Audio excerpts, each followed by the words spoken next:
विश्वकर्मा जी समझ गए अपने बेटी की दशा और जाकर पूछ लिया। तो आज बेटी ने कहा, पिताजी मन की दशा केवल इतनी है, तुम्हारे जमाई का तेज बल बड़ा प्रबल है, सूर्य नारायण का तेज बल बड़ा प्रबल है, उनकी तेजता के कारण मैं वहां से यहाँ आई हूँ, आप कृपा करो ना पिताजी, आप तो सब कुछ कर सकते हो। उन्होंने विश्वकर्मा जी ने सुना और बेटी की दशा सुनकर सूर्य नारायण को निमंत्रण दिया।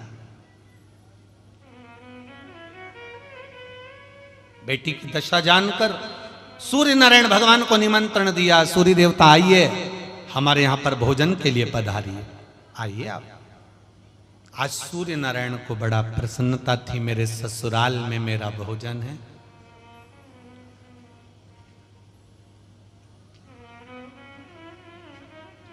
ससुराल में जब भोजन होता है तो उसकी एक आनंद ही दूसरा होता है। अब कहा, भोजन के लिए बुलाया सूर्य नारायण भगवान को, सूर्य देवता बड़े प्रसन्न हुए, आज हमारे ससुराल में मैं भोजन के लिए बुलाया, इससे बढ़कर प्रसन्नता और क्या चाहिए। भास्कर देव, सूर्य देव, दिनकर, बड़े भगवान सूर्य देवता आज भोजन के लिए आए। भोजन के लिए जैसे ही आए, सूर्य नारायण भगवान के लिए भोजन तैयार किया गया।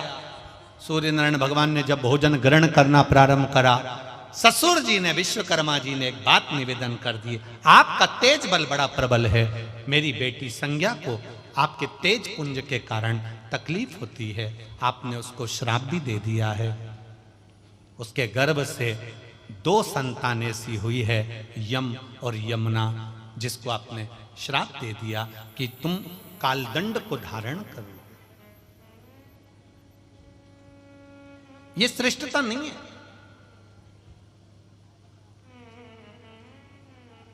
इसमें सहजता और इसमें श्रेष्ठता नहीं है। भास्कर देव, सूर्य देवता ने हाथ जोड़कर कहा अपने ससुर जी से, पिताजी आप क्या चाहते हो वो बताओ, बस आपका तेज थोड़ा कम हो जाए।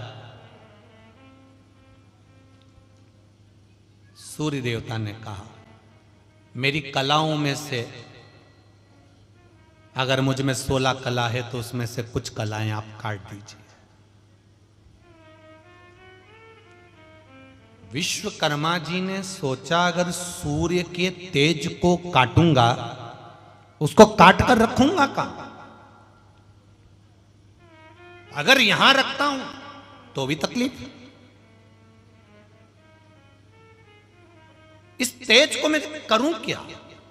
तब विश्वकर्मा भगवान ने उस समय पर बेटी संज्ञा से, जब पिता कभी कभी कोई राय लेता है अपनी बेटी से, कभी कभी बाप भी अपनी बेटी से पूछ लेता, बेटी तेरे भाई की शादी करना है, उसके लिए अपन को ऐसा करना है, क्या करना चाहिए? तो बेटी बता देती, पापा ऐसा कर लेते हैं, पापा ऐसा कर लेते हैं। बेटी 4 दिन पहले जाकर पूरी विवाह की तैयारी कर देती है। आज पिता विश्वकर्मा ने अपनी बेटी से पूछा कि तेरे स्वामी सूर्य नारायण के तेज को मैं काटूंगा, कम करूंगा, तो ये तेज मैं इसको कहां ले जाकर रखूं? तब बेटी ने कहा, पिताजी एक काम करिए, सूर्य नारायण के तेज को, भगवान सूर्य के तेज को आप जो काट कर रखेंगे, उससे एक काम करो, जिस शंकर की मैं आराधना करती हूं, उन देवाधिदेव महादेव के लिए कुछ श्रृंगार बना दीजिए। तब विश्वकर्मा जी ने जो सूर्य का तेज काटा, उस कटे हुए तेज से सुदर्शन चक्र, त्रिशूल और यमराज को देने वाला कालदंड बनाकर प्रदान कर दिया।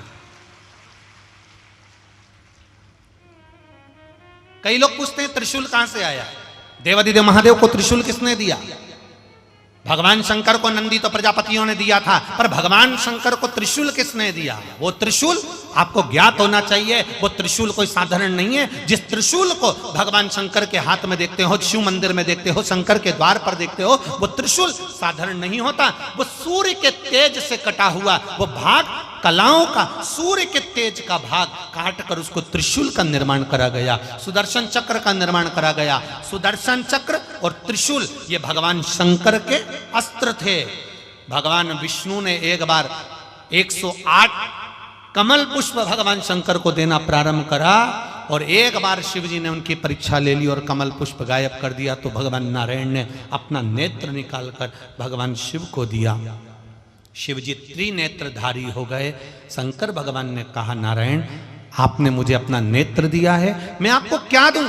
तब भगवान विष्णु ने शंकर भगवान से उनका सुदर्शन चक्र मांग लिया। शंकर जी ने अपना सुदर्शन चक्र भगवान नारायण को दे दिया।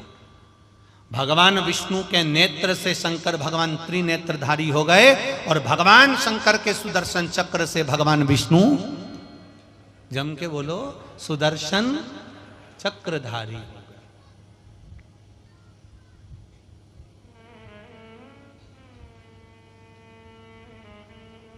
वो सुदर्शन चक्रधारी है, ये तीन नेत्रधारी। ये त्रिशूल जिसको देवाधिदेव महादेव अपने पास में रखे हैं, ये त्रिशूल जिसको भगवान शिव अपने पास में रखे हैं, ये साधारण नहीं है। त्रिशूल भगवान देवाधिदेव आनंद करने वाले महादेव के जो हाथ में आया है, वो त्रिशूल कोई साधारण नहीं, स्वयं सूर्य नारायण की कला को काटकर बनाया। भास्कर देव की कला को काटकर।